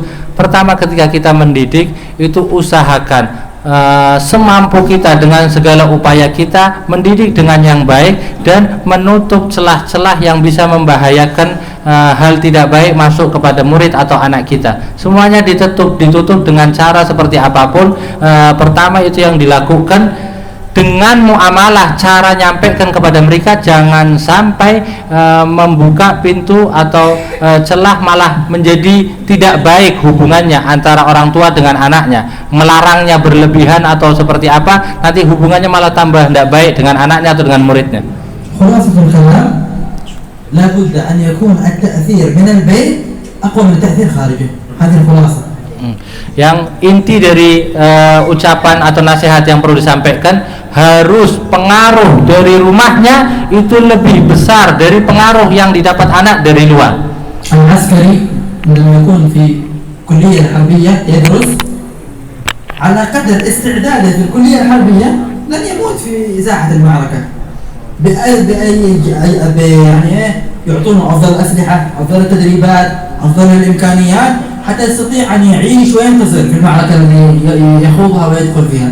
لكن إذا جبت عسكري وضربته في المعركة ما يعرف أساسيات التدريب، ما يعرف حتى كيف يستخدم السلاح، فهذا مصيره إيش؟ يموت قبل أن تبدأ الحرب أصلا. Sebagai contoh, tentara sebelum terjun di lapangan sebelumnya ada sekolah militernya dulu. Itu di sekolah militernya sudah diajarkan dengan cara yang paling berat kepada mereka, cara bertarung paling berat, cara bertahan diri paling berat, menggunakan senjata paling susah, semua sudah diajarkan, sehingga ketika mereka terjun di lapangan mereka bisa menjaga diri, bahkan bisa menang, akhirnya bisa menyelamatkan dirinya. Adapun tentara yang tidak belajar dulu dengan baik, tidak belajar bertarung dengan baik, tidak belajar menggunakan senjata dengan baik, ketika perang gimana? Belum mulai perang udah mati dulu nih orang tentara. كمثال سيد الوالد عليه رضوان الله ولد في مرحلة صعبة، خرجت البلاد من استعمار ودخلت في الشيوعية وكانت الناس حالتها مضطربة. لولا الحرص من والده لما ولد هو وإخوانه كانوا صغار في تربيتهم، في متابعتهم والتشديد عليهم في بعض الأحيان للمحبة لهم، بعد ذلك والدهم سافر وهم شباب، خرجوا إلى عدن وخرجوا إلى العواصم وكان الكفر في كل مكان، الناس كلها ما تصلي ولا تشرب الخمر ولا يفعلون شيء من رسوم الإسلام، لكن آثار تلك التربية في الصغر جعلتهم يواجهون الحياة بشموخ من غير أن يتغير أي أحد منهم أبدا. Sebagai contoh, ayah beliau adalah Habib Abu Bakar, hidup di masa yang sulit, dari masa penjajahan pindah ke masa komunis di daerah Yaman sana. Masa yang sulit, keadaan menerapkan ajaran Islam, mengamalkan sudah sangat sulit, sangat tidak karuan lah keadaannya. Tapi dari rumahnya, perhatian dari kedua orang tuanya dalam pendidikan anaknya, hidup masyarakatnya saat itu tidak karuan keadaannya, tapi di rumah pendidikan orang tuanya kadang tegas sedikit karena cinta kepada mereka, diajari macam-macam. Kemudian ayah dari Habib Abu Bakar safar pindah tempat ke suatu daerah yang lain, ini mereka masih keadaannya muda dan keadaan masyarakat saat itu tidak karuan, ada yang mungkin sampai tidak sholat, keadaannya macam-macam. Tapi pengaruh pendidikan yang didapat kuat dari masa kecilnya akhirnya menjadikan beliau walaupun di masa mudanya menghadapi keadaan masyarakat yang macam-macam yang tidak karuan dengan menghadapinya dengan kuat, dengan fondasi yang kuat karena apa yang didapat dari pendidikan dari kedua orang tuanya. بر الأولاد أو يعين على موافقتهم للوالدين في الخير كثير من الأدعية المختلفة، منها دعاء سيدنا علي زين العابدين يسمونه دعاء الولدان، ومنها أن يقول الإنسان بعد دعاء الأذان اللهم بارك في أولادنا ولا تضرهم ووفقنا وإياهم بكل خير وأعنهم على برنا وارزقنا برهم. هذا من الأدعية التي يذكرونها في ماذا؟ في بر الوالدين، وهي كثيرة، لكن من أهم الأشياء التي تعين الإنسان على بر أولاده المأكل والمشرب الحلال. مهما قدر، يعني قدر الإمكان ليكن مطعمك ومشربك من حلال، فإن المطعم والمشرب الحرام يؤثر تأثيرا كبيرا على الأولاد في سوء أخلاقهم. فإذا كان المأكل والمشرب من حرام فيصعب على الإنسان أن يربي أولاده، وإذا كان المشرب والمأكل من حلال كانت تربية الأولاد أسهل ما يكون. قدر الإمكان يحاول الإنسان أن يتحرى قدر الإمكان أن يأكل هو وأولاده من حلال.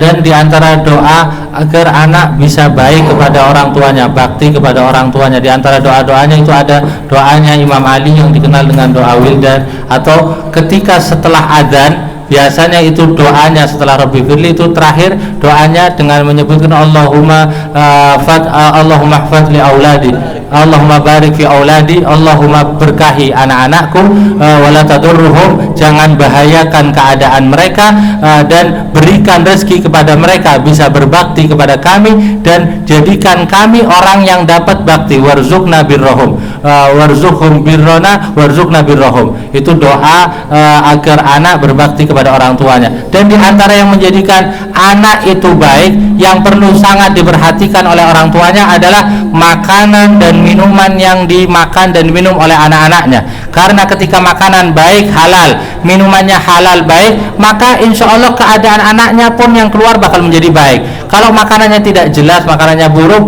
haram, maka keadaan anaknya, sifatnya, akhlaknya pun bakal semakin tidak baik. Soal min akhwat, bagaimana cara mendidik anak dalam kondisi orang tua tunggal? Tarbiyatul aulad wa walid wahid aitam hada ama aw al-ab wahid faqat.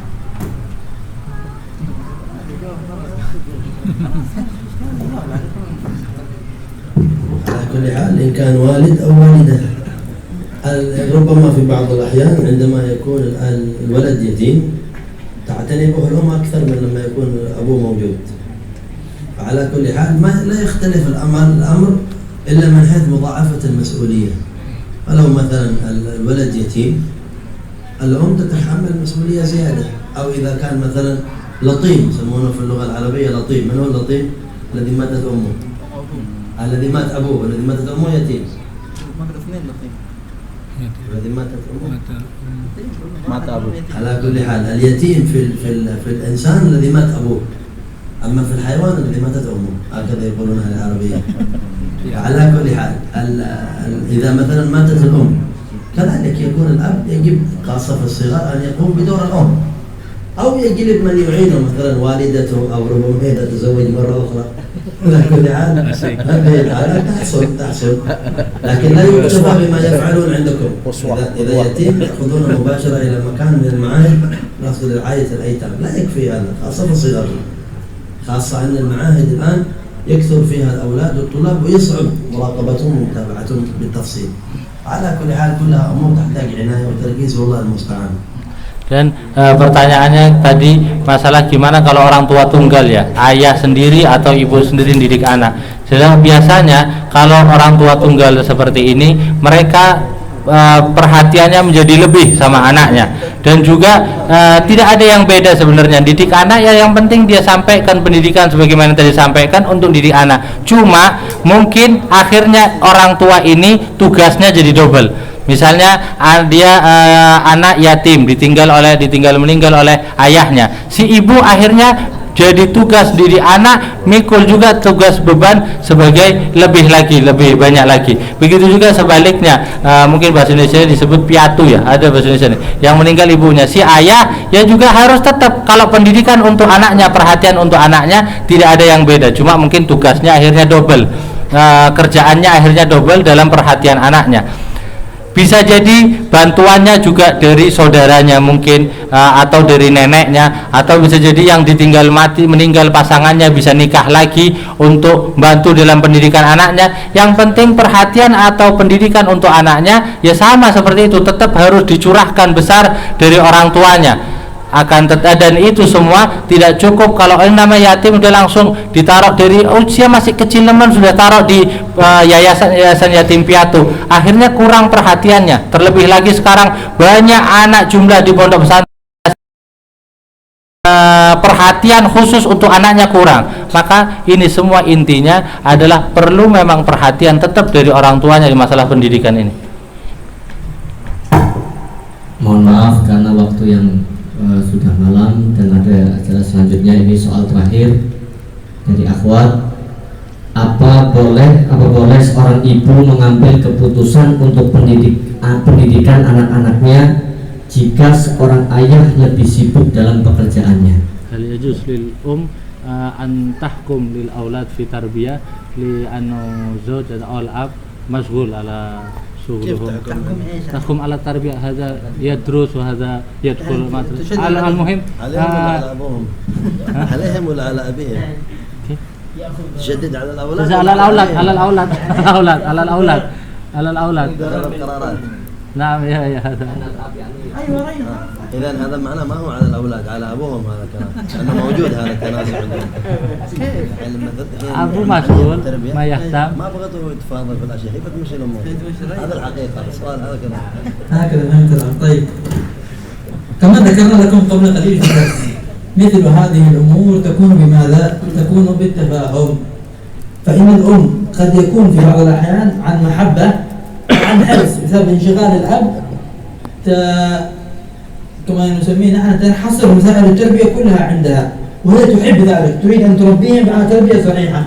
إن كان الأمر بمحبة من غير ما نسميه عن تبغيض للأطفال في أبيهم فلا بأس بذلك ما في أي إشكالية طالما أن الأب مثلا ينشغل بأمور الكسب والمعيشة والأم تنشغل مثلا تربية الأولاد فهذا نعم الأمر. وهكذا تقوم البيوت الصالحة أيضا وكثير من الناس على هذه الترتيب. بعد ذلك إحكام التربية والأمر والنهي فيها يعود الأم نعم ليس في ذلك شيء.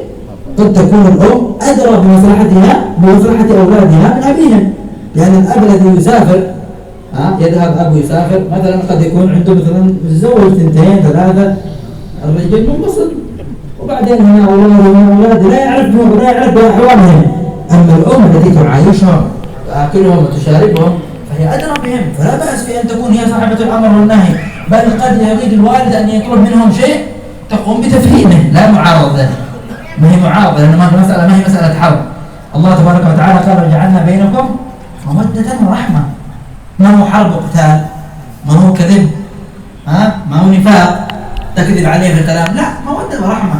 والمودة والرحمة لا تأتي إلا بالتفاهم لا تأتي إلا بالكلام الطيب تأتي بالنقاش وبالأخذ والرد. فإذا أراد أن يفعل مثلا شيء من الأشياء تفهمهم أن هذا لا يصلح لهم أنت لا تعرف أحوالهم فلان هذا كذا وفلان هذا كذا وفلان كذا طالما أنها تقوم على تربيتهم فجزاها الله خير الجزاء.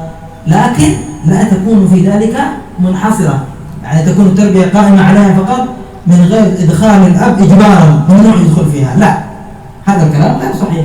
إذا كان الأب يريد أن يشارك تحكم عليه إجبارا لا يصلح ذلك لابد للأب أن يشارك في التربية. لكن إن كان منشغلا وهو بانشغاله يكسب له مثلا قوت أيامهم بعد ذلك هي تقوم على أمور التربية فلا بأس بذلك.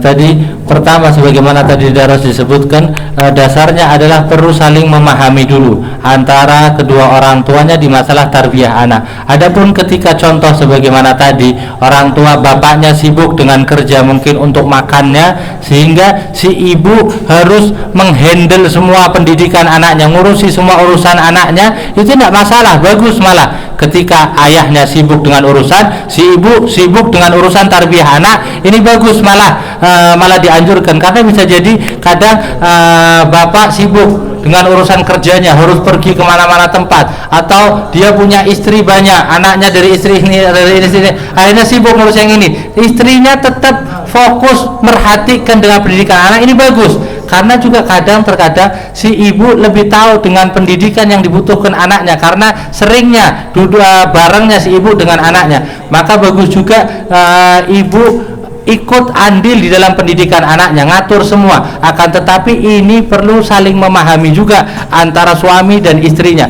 Kalau suaminya memang ikut serta dalam pendidikan anaknya, si ibu juga ya memang bareng di dalam mendidik anaknya. Bukan terus ibu ngatur pendidikan anaknya sehingga melarang si bapaknya atau suaminya untuk ikut campur. Udah, urusannya ibu saja, urusannya istri saja, bapak tidak boleh ikut campur. Itu juga tidak boleh, karena hubungan antara suami istri sebagaimana Allah sebutkan, Allah jadikan di antara mereka kasih sayang, kerahmatan, cinta di dalam mereka, bukan perang saling memusuhi satu sama lain. Sehingga ini tidak boleh, ini tidak boleh, tidak. Mereka harus didasari dengan kasih sayang dalam pendidikan anak. Kalaupun tadi sebagaimana contoh, ini sibuk dengan urusan kerja buat makan, bahkan si ibu sibuk dengan ngurusi pendidikan anak, ini malah bagus.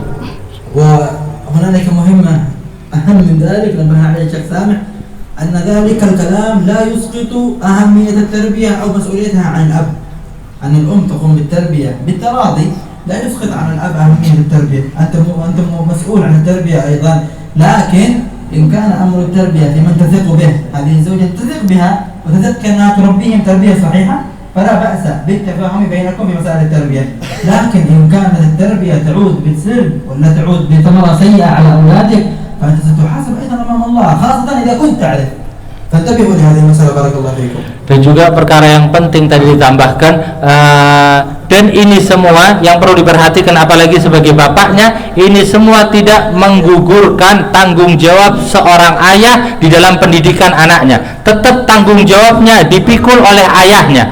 Ketika ini saling sepakat, si ayah kerja, ibu urusan pendidikan untuk anaknya, kemudian dapat hal baik, ya tidak masalah, bagus. Akan tetapi pendidikannya salah, ibunya ngatur pendidikannya salah, si ayah juga diminta nanti pertanggungjawabannya, karena semuanya sebenarnya tanggung jawab pendidikan anaknya juga dipikul oleh abahnya. Sehingga perlu tetap si ayah ini perhatian. Kalau memang ayahnya sudah mempercayakan pendidikan kepada istrinya, dan memang istrinya ini yang mampu untuk dipercayakan atas pendidikan anaknya sehingga anaknya sukses, bagus, tidak masalah. Tapi kalau pendidikan salah yang diterapkan oleh istrinya, si ayah juga perlu ngontrol, karena juga nanti mereka diminta pertanggungjawaban atas pendidikan anaknya.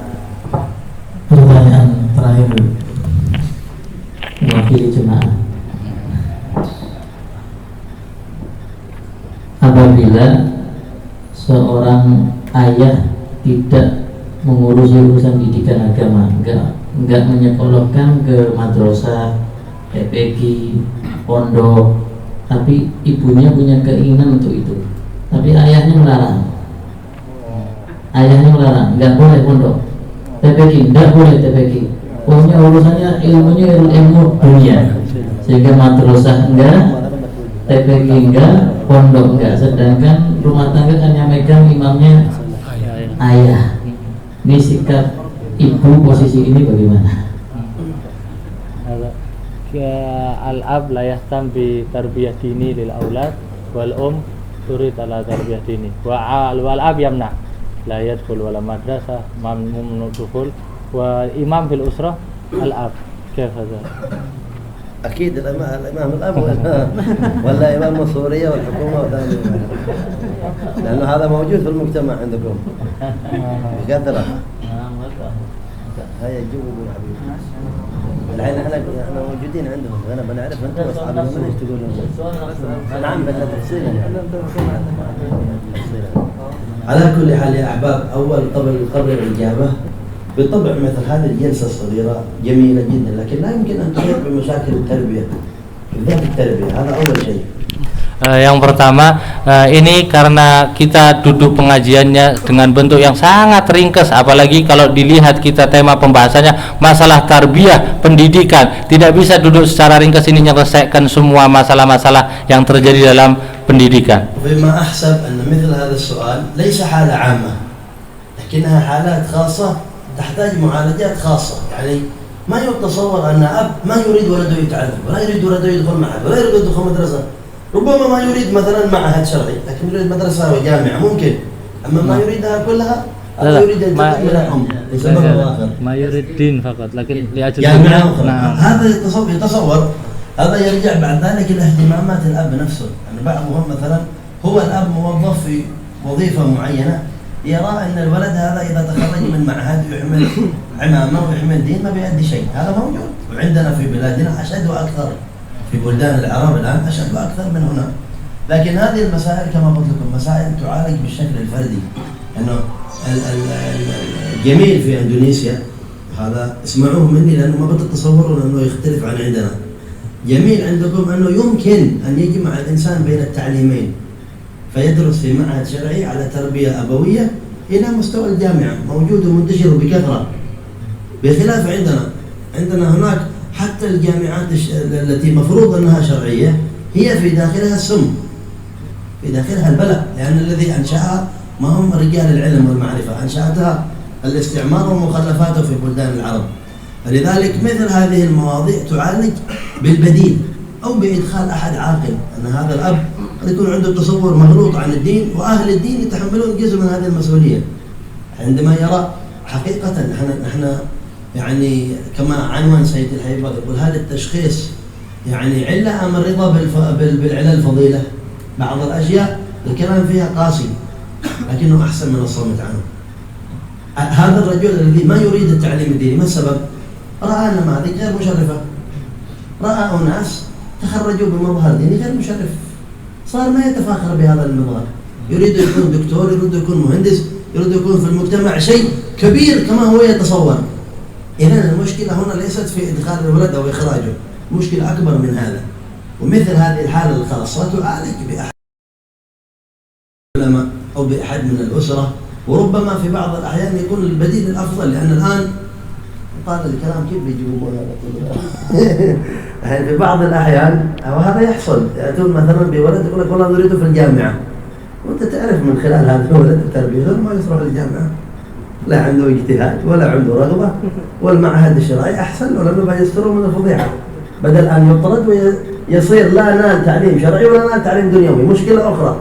إذن كما قلت لكم خلاصة الترجمة لمن لا يفهم الكلام أن هذه حالات الكلام عنها ليس بهذه السطحية، بل هو عميق وله مجموعة ظروف متداخلة ومتواصلة، ربما تحتاج إلى جلسة أخرى مثل هذه يكون هذا عنوانها إن شاء الله تعالى. الحبيب علوي يأتي مرة ويصلح جلسة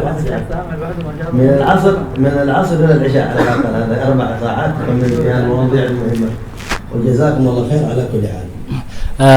Intinya masalah yang seperti ini memang perlu perhatiannya dari segala sisi, dari lingkungannya, dari keluarganya, semua harus perhatian di dalam seperti ini, karena kadang muncul hal seperti itu dari sudut pandang orang tuanya sendiri yang melihat keadaan anak kalau masuk pondok nanti masa depannya mungkin tidak bagus, anak kalau belajar akhirnya tidak bagus, akhirnya si orang tua ini nempatkan pikirnya yang baik untuk anaknya. Intinya tadi perlu pembelajaran yang lebih dalam lagi dari segala sisi, jelas pengaruhnya ada, bahkan mungkin disebutkan sama saya Sami, perlu daurah kayak gini, duduk pengajian kayak gini secara khusus, kajian ilmu seperti ini yang ada dengan judul seperti itu khusus, judul satu pembahasan dari awal sampai akhir membahas tentang kepentingan seperti ini. Mungkin bisa nanti di lain waktu diadakan lagi, bahkan dari asar sampai isya pembahasan, karena ilmu kayak gini luas, tidak selesai, banyak memang masalah yang dihadapi sama manusia zaman sekarang. Kalau lam yakun min hadhihi al-jalsa wa jalsat ams illa hadhihi al-qaida lakabat. عرفنا أن عندنا قضايا معلقة تدور في خارج دائرة الموالد ومجالس الذكر والصلاة على النبي صلى الله عليه وسلم مع عظمة هذا، لكن في قضايا تمسنا في مجتمعنا هي بحاجة إلى هذا الموضوع، إلى هذا التباحث وهذا التدارس. Kalau kajian-kajian ilmu seperti ini yang di sini atau juga yang kemarin di Tegal diadakan tidak ada hasilnya kecuali hanya satu faedah, orang tua sadar atas tarbiyah anaknya, ini sudah cukup sekali. Karena kita tahu majelis sebenarnya banyak, zikiran, sholawatan banyak di mana-mana. Cuma kepingin kita pengkajian ilmu yang punya faedah sehingga berpengaruh untuk terus ke depannya. نسأل الله سبحانه وتعالى أن يبارك في كل هؤلاء الحكم ويخرجنا إن شاء الله بذنب مغفور ومن عيب مستور ومن حجارة تبور، ونسأله أن يعيننا جميعا حتى نصلح أحوالنا، أحوال أولادنا، أحوال بناتنا، أحوال نسائنا، أحوال رجالنا، ونسأله أن يجعل بيوتنا بيوت خير، بيوت سر، بيوت بركة ظاهرة وباطنة، وأن يزيل حظ الشيطان من قلوبنا، أن يجعلها واقية تقينا من الأذى، تقينا من البلاء، تقينا من الفتن، وتقينا من الإحانة، تقينا من المحن ما ظهر منه وما بطن، واجعلنا في خدمة سيدنا رسول الله صلى الله عليه وسلم، تجعلها بيوت مملوءة بالنور، مملوءة بالبركة، مملوءة بالأنوار الطاهرة والباطنة، على هذه النية وكل نية صالحة جامعة خير الدنيا وعند الآخرة، وإلى حضرة النبي. الفاتحة.